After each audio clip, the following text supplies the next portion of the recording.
Chiro Hustle. Sit back and learn from the greatest influencers in the profession on the world's #1 chiropractic podcast. Before we dive into this powerful episode, please remember to subscribe to our channels and give us a 5-star rating on iTunes to continue hustling.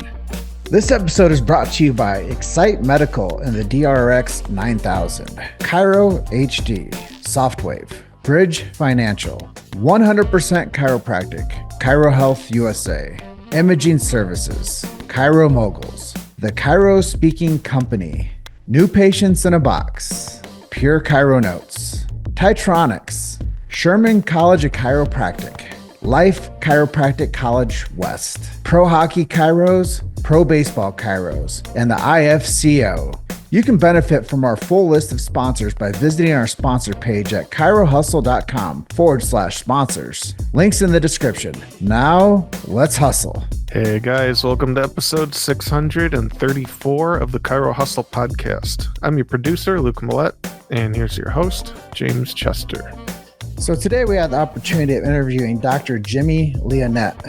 And if you want to hear our conversation about blending chiropractic with functional neurology and epigenetics, stay tuned for the full episode. Welcome back. This is another episode of the Chiro Hustle podcast. Today I have Jimmy Leonette on with me. Really excited about this episode. I'll get into our big why. Why do we do what we do at Chiro Hustle? But before that, we're going to talk about his blend of chiropractic and these 6 essential things that he believes are important. And this guy has a background of helping with the FDA. We might go down that path a little bit, but I think it's really cool that he is somebody that can be trusted to make sure that things are getting done the right way. Epigenetics, we were talking a little bit about my experience with epigenetics and having Bruce Lipton on our show. If you guys want to learn more about epigenetics, go find Bruce Lipton on Chiro Hustle. It's a really powerful episode a couple years back. And we're going to talk about neurology, and that's functional neurology. And I think that that's really a cool component to how chiropractic is developing, and all about balancing the structure of the person. So definitely wanted to say a big shout out to Stephanie Rimka for bringing us together. She's told Dr. Jimmy, you're going to be on a podcast, and he says, perfect. Let's do it. So here we are with Chiro Hustle episode 634. And this guy went to Palmer, Davenport too. So I think it's really cool we have that connection. If any of you watch the show, you guys know that I grew up in Davenport, Iowa, and lived there for 30 years. So he spent about 3 there. And it's really cool to connect with people that know what it's like to be in the heartland and on the Mississippi River. And our big why do we do what we do? Well, we protect freedom of speech. I think it's so important. We know what it's like to be shadow banned, traffic throttled, and censored. And we don't want that for you. And we've never censored anybody. Anybody that's ever done a show with us, you can go find it. We collect every story numerically, and they're out there. And today is 634. We also get a bit more philosophical in this profession. And before we get to the philosophy part of this, I just want to let people know that we do support medical freedom and family health freedom. We think that those are necessary components to not only this culture in America, but worldwide. And if you need help with understanding where to find medical freedom or family health freedom, reach out to a chiropractor. They're going to be your guiding light to making sure that you and your family are healthy.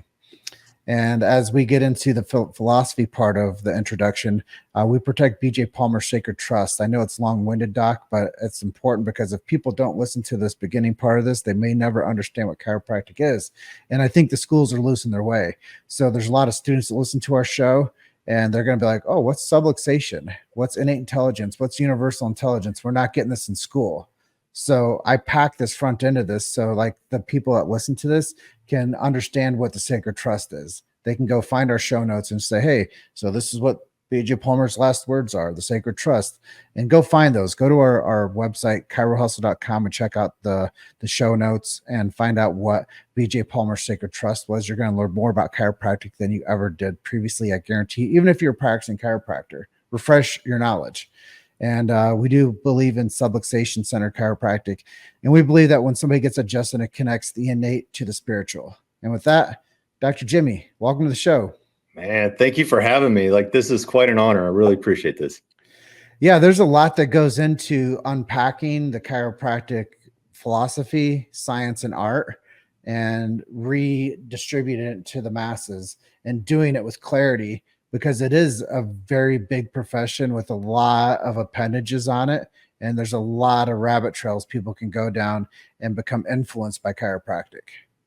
Yeah, that's one of the things that I run into even on the airplane. I was flying down to Tampa this weekend for a conference, and it was, I met a girl and she was dizzy and she's like, my ribs pop out all the time. I was like, okay, well, you got POTS. You kind of just tell by look at her, and her face turns bright white, solid white. And she's like, how do you know that? And so we talked for a minute, and she's like, well, my parents hate chiropractors. I was like, well, there's specialties like there are in any other field. So, and that's one of the things I don't think that's out there is how many specialties we have out in the chiropractic world. Bro, I tell people all the time, chiropractic's like gravity. It works whether you believe it or not. And then I tell them, you know what a belief system is?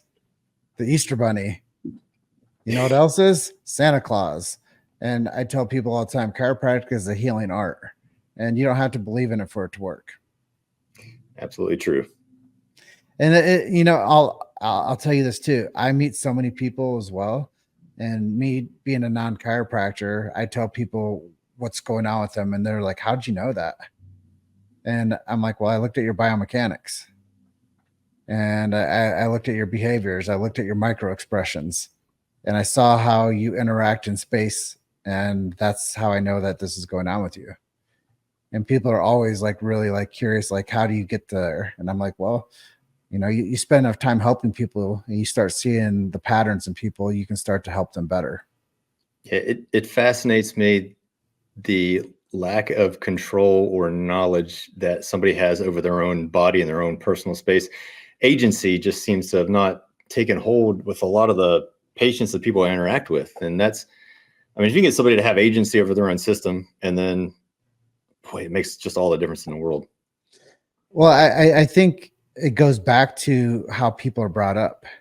A lot of times people are coddled and their parents do everything for them, or their siblings do everything for them, and they never really develop, and they never know what it's like to make decisions for themselves and to like be a grown up and to evolve and to mature. Well, that's actually something we can even talk about. Like, the lack of neurodevelopment is one of the key things. And that's one of the things that we do as chiropractors to help people with.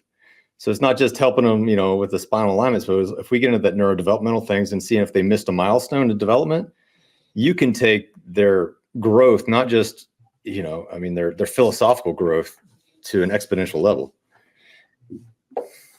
Yeah. And this world that we live in today, I know biohacking's become something really important with Dave Asprey and his whole movement. But when we look at like what chiropractic is, I always tell people like chiropractic was the original biohack. And why would you even biohack if you can just develop correctly?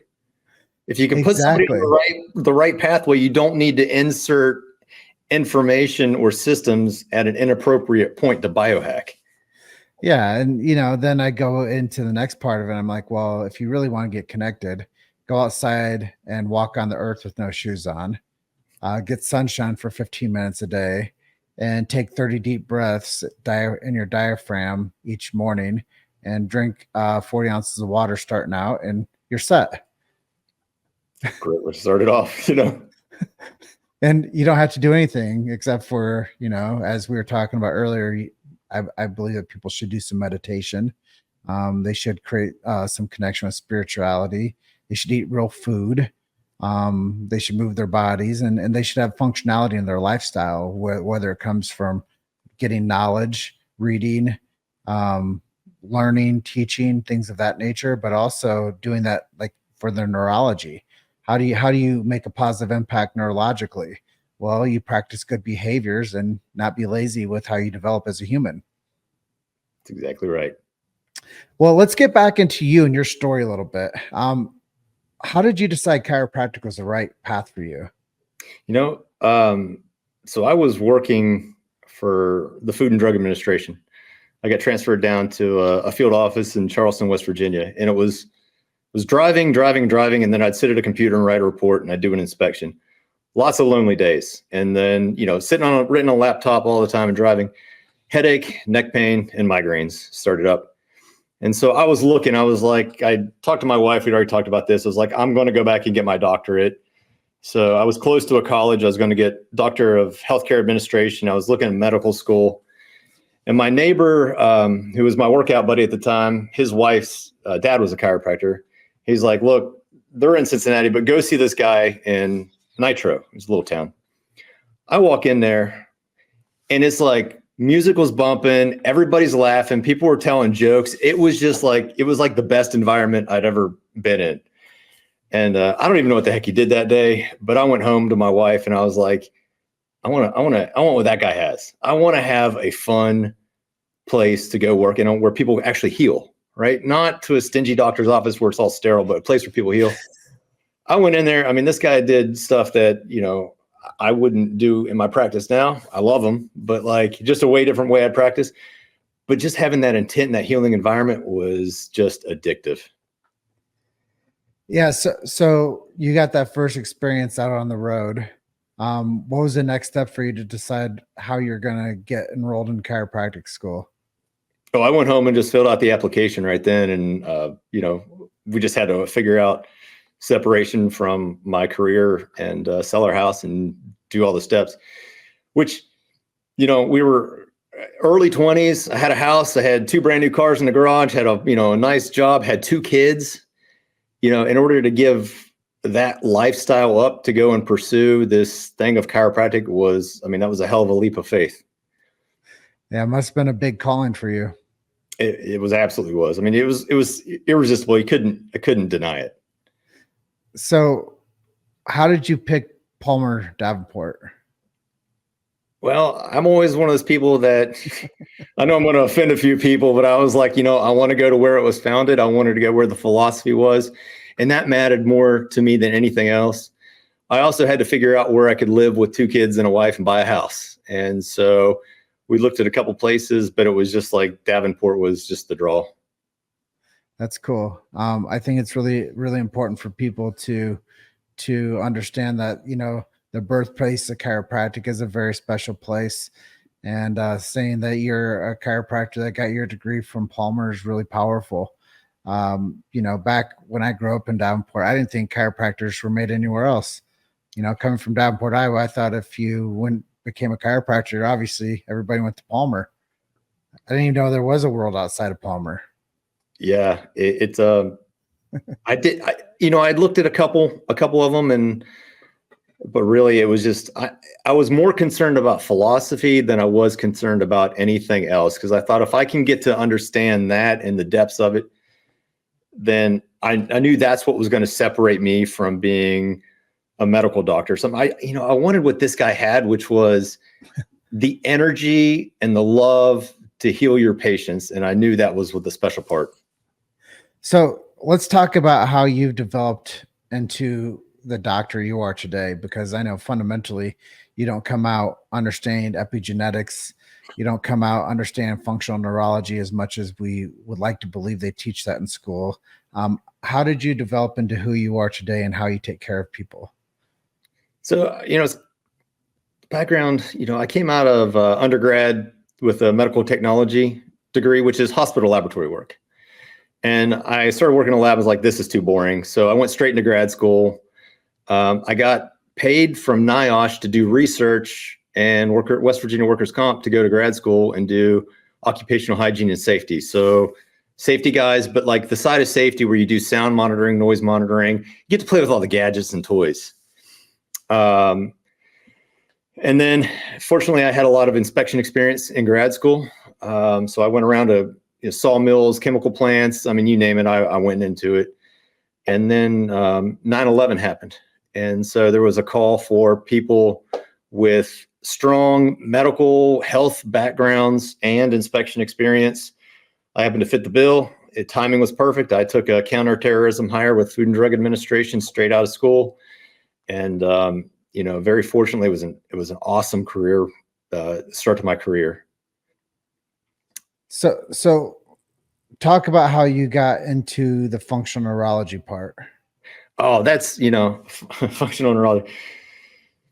Wow. So my son, I have 4 children, and my youngest son was just a little bit delayed. I mean, full functioning, but just a little bit delayed. And I knew there was something that needed, I could do to help him. And probably about 8 years ago, I was sitting at a conference, and Dr. Malillo gave up there and gave us a talk. And I've been hooked on what this guy's been teaching for years, but never really dug into the functional neurology.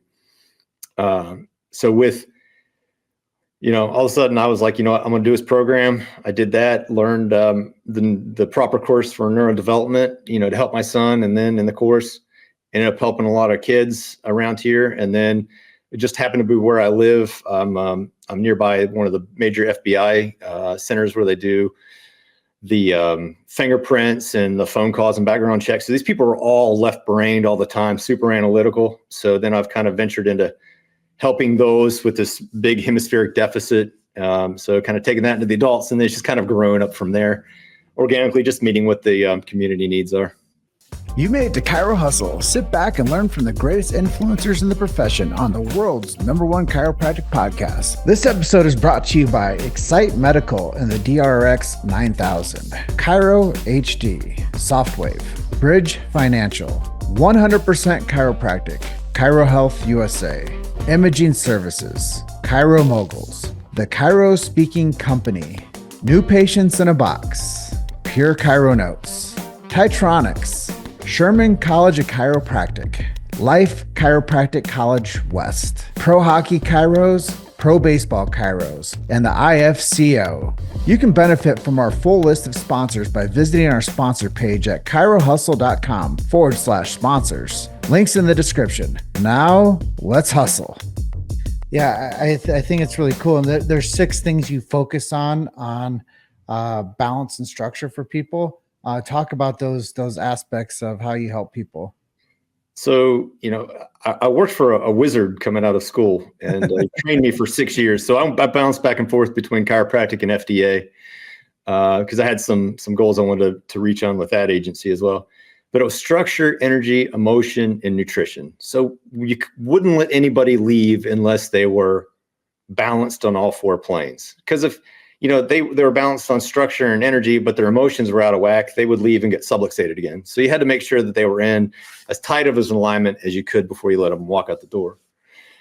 And then, developing on some of that work, it's, spirituality, because you got to have that deep-rooted sense, and then the neurology. So we need to know the way that the brain works, which controls everything.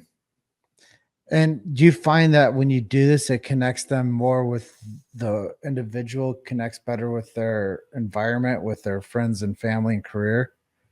Oh, it absolutely takes them to a higher state. It's either like a lot of people are running around, they're like in the weeds is the way I call it. Like their vantage point is out their eyes and down and deep, and they can't see anything besides what's right in front of them.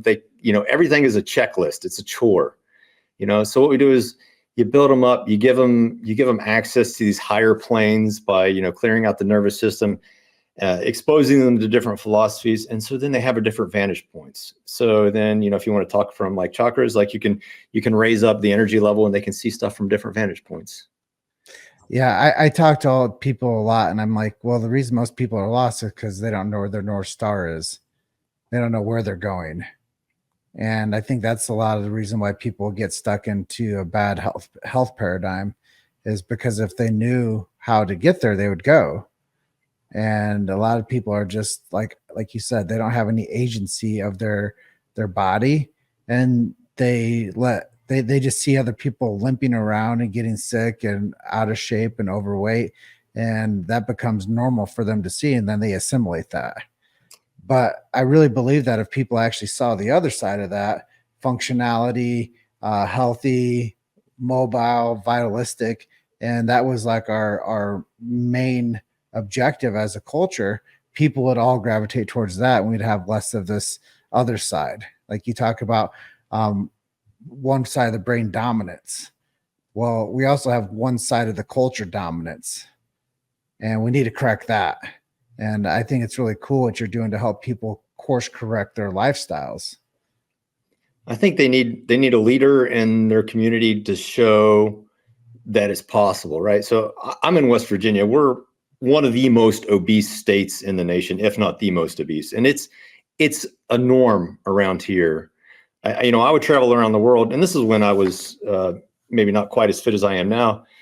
And they would look at me and they'd be like, "Oh, you're so big." And I'd be like, in my state, I'm anorexic, and I was still 190 pounds. But even now, like, not only do I do the work to help patients there, but I try to set the example. It's like you work out every day. Saturday I'm running a 20-mile race up and down ski slopes. Wow. But I do that not just for me and my mental health. I mean, it's a big part of it, but I also do it to, like, if I can do this, and I'm from this town, then you sure as heck can do something. You can go out and walk 4 miles, right? So if I can at least inspire some of my patients, and a lot of them take to that pretty darn well. Yeah, your standard is the standard at that point. And that's what epigenetically, that's what people are going to learn from. When you surround yourself with leaders and influencers, then it rises you up to become more of a leader and influencer. That's right. Building your practice. I know you're very specific on what you're doing. How do you market? How do you get people to work with? So, I'm very analytical, right? So this, with the FDA background, I was specialized in medical devices, real technical. So, I did, if you can see over my shoulder, I have an Atlas orthogonal device. So I separated myself out from the other chiropractors in our area. Now, granted, I'm in a small town we have 50,000 people within 10 miles. So it's not a very big area. But I took, what was my niche? And it was being as specific as you could possibly be, as technical as you could possibly be, and attract those individuals. So I built my program. I knew who my demographic was. It's, FBI employee over here that has the really strong left brain analytical job. And I built it specifically for them. Colors, designs, musics, everything was specifically for them. And so they knew that they had a home. So when they walked in, it was like, oh, wait a minute, you did a job like I did a job, and you have a place that I would want to go to. So, once you find your niche, embrace your weirdness, find it in this, call those people to you. Yeah, I think it's really important for people that listen to our show to get really clear on your avatar and to know who you want to take care of and what type of practice you want to run and what gives you fulfillment with your professional lifestyle. I think there's a lot that goes into it, and, don't always be the person that does it the way somebody else tells you to do it. Figure it out for yourself and practice your own way. And obviously, take guidance from people that have been there before you, but practice with your own path and do it for your own reasons and help people with your skill sets. I think it's really important for people to get that empowerment message. What's your feelings on the future? I love this part of the conversation because obviously you do a lot to enhance chiropractic with different pathways for people. Where do you see chiropractic headed in the next 10 years, 15 years, 20 years, involved with the type of practice that you run? I see our growth edge specifically on the functional neurology side of, the chiropractic, right? I think we've mastered a lot of the musculoskeletal side of things, but in order to really see where we can fit in and where we can offer the most benefit to all the other professions out there and our specific patients, it's on the functional neurology side, right? Really getting to know, okay, if this person has low back pain, where is that really occurring? What part of the back is it in? More importantly, what part of the brain is it in? And can we be real specific with addressing that?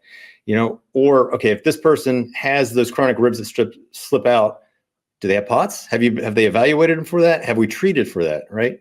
And so it's just being as specific as we possibly can, but going from the neurology side, which is what chiropractic is based on. I think that and a little sprinkle of that magnetic healing that chiropractic grew out with a little bit of the magic, you got to have some of that in there. Yeah, I honestly think that as I listen to so many chiropractors talk about their methods and where the profession might be going, I know that people are still going to need care. I don't feel like robots are going to administer care to people I still think there's going to be a human element to the next 20 years of taking care of people. And I think that honestly, people are going to be fed up with this type of cut it out, drug it out, burn it out. And they're going to say, well, what else is out there? And 70,000 chiropractors are going to raise their hand and say, hey, we've been waiting for this assignment for a long time. And it's about time that you guys wake up and realize that this is the direction we need to go. But I think there's 70,000 chiropractic warriors out there that are saying, we've been shadow banned, we've been downtrodden, they try to cancel us. And here we are today standing strong, and we're ready to take care of people. And I think that that's a real powerful spot. And then they're going to realize there's not enough chiropractors. Yeah, we're gonna see that that there's not enough. We're like cats. We're rugged individualists in our profession, right? So maybe 70,000 of us, but that's 70,000 individuals. Not 70,000 as a collective. So unity is going to be at some point. I know it's always been the sticking point in our profession, but that is where we need to really band together. So talk more about you. How did you get influenced to take care of people the way that you do? Who are some of your mentors and helped guide you to understanding that there was a method that you could implement and help more people? I tell you what, I was my third trimester in Palmer, and I was about ready to drop out of the school because I was having migraines. You're beating on each other, trying to learn techniques the whole time. So you're tearing each other up. It was up to the point where I couldn't see, I couldn't concentrate. I mean, I swear I must have been concussed a half dozen times from that. Fortunately, I ended up with one of these clinic Dr. Hannah, and he's like, hey, come over. We're going to do this real specific technique on you. It was the point where I got adjusted. First time I had parasympathetic release in probably a year and a half. I went and slept, for 5 hours. I'm pretty sure I got a C- in pelvic class because I missed the midterm. So I don't really know that I officially passed that class because it was just one of those things. But it was the specificity that he was like instilled in me was like, okay, this is the way you do this. And then you pair it with this kind of a drop so you can address the bottom. And then the rest of it will clear itself out. It's kind of like, BJ style, hit the top and the rest will clear out. Well, we did top and sacrum and then everything else would kind of clear out. And then I was really extremely fortunate to find a mentor out of school who, really took me under his wing and taught me everything he knew. And this was a guy that went to a conference every single weekend. So he'd be like, come in, you're going to cover my practice, for 3 weeks. I'm going to he'd go to do an energy summit. He'd do a water fast to see if he could bring that into the clinic. So I was just fortunate to have guidance from, my mentor, John Pinto, who for so many years. I think it's important to have influence from people and to find our own ways. And to, in chiropractic, I hear this phraseology a lot, like chiropractors stand on the shoulders of giants. And that's how you get your peak, you get a chance to peek into see what's possible. And it's because people have paved it for you and been there before you and are with you as you develop, which I think is really essential. And, the first person to do that for me was Fred Schofield. And Freddie taught me what philosophy was. And, and then I got a job working as a traction technician, and I was working with chiropractic biophysics clinics. And I started seeing how analytical the profession can be when it tries to create the ideal scene for somebody's spine and what it takes to rehab somebody. So here I am coming from a philosophical standardization to a very technical standardization. And now my fundamentals within chiropractic are very scientifically heavy because of what I learned doing chiropractic biophysics. And then when you take that and marry that with the philosophy of Fred Schofield and that knowledge base, who knows what's possible? But it sounds like you had similar experiences. Yeah, had the philosophy and then had the hard sciences with it. And then, fortunately being coached in with the art too. And then, even how to interact with a patient, how to have empathy, right? That's something a lot of people have inherently, but it's something that's trainable and that needs to be trained, that I think that we don't probably do real well as a profession. How did you, with such an analytical mind, how did you become a communicator? Oh, I probably got punched in the chest a few times by my mentor. It was like, he would have those conversations. He was real analytical, but our office manager was an NET practitioner. She was an empath. And so she would teach me, like, okay, this is what we're feeling going to the room, and be like, okay, this is where you feel it in your chest, right? And this is what that person experiences. So when you work with somebody that is such a high level empath, they impart those skills into you. It's just being in their presence, right? And then you can impart those skills to somebody else. Once again, epigenetics. Yeah. And learning through osmosis. And you have to have the right amount of time for that to develop, right? 1 year, 2 years isn't enough. And you have to, go away and come back and just find the right rhythm. Yeah. Learning to be a systems person, communicating well, and be able to deliver the knowledge from science, philosophy, and art is really what makes a chiropractor. It absolutely is. In closing, close us out with a miracle story. Tell me something that you've seen over your career that that might give the people that listen to our show some hope. Oh, you mean like a patient miracle story? Yeah, or somebody you've helped in the profession. Oh man, I tell you what, I want to go to this one because I just saw this patient today. She's a 22-year-old female. She's thrown up daily for about 10 years. Wow. And then 3 times a week with migraines for the last 5 years. Wow. So debilitating. And she's been in 3 times. I adjusted her the first time. We measured her, autonomic nervous system, saw it was completely out of whack. I did an upper cervical and some cranial adjustment with a little bit of a hyoid and abdominal adjustment. So very light, very minimal force. Hasn't thrown up in like 2 weeks. That's one.